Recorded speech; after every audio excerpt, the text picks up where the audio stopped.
समझता हूँ कि एक गली के अंदर अगर 10 घर हैं या 12 घर बसते हैं एक गली के अंदर, तो उसमें 2-3 घर होंगे जो गुर्बत की लकीर से नीचे जिंदगी गुजार रहे हैं, बाकी 8-7 घर आसूदा होते हैं।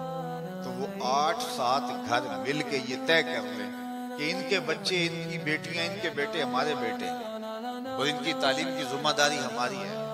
इनकी बेटियों के हाथ पीले करने का मरहला आएगा तो हम हैं ना, कसीदुल अयाल है तो क्या हुआ, अल्लाह ने हमें ज्यादा दिया हमारी जरूरत से।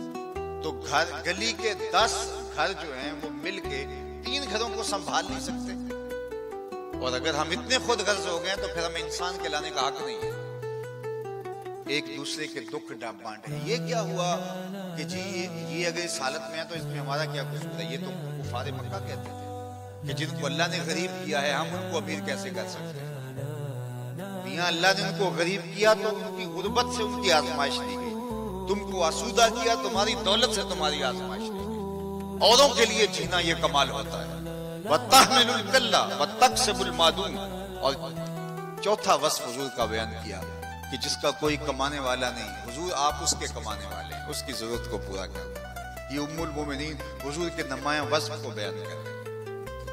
अल्लाह अकबर। औरों की जरूरत की तकमील करने से आपको तमानियत का नूर मिलता है और आपके रिज़्क़ में अल्लाह बरकतें डालता है। और 5वीं चीज फरमाई वतकरी ज़ैफ़। और आप मेहमान नवाजी, मेहमान नवाजी, लोगों को खाना खिलाना, ये हमारे दीन की तालीमात है।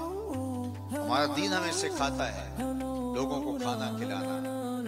शादी हुई है तो फरमाया वलीमा करो, चाहे एक बकरी से करो।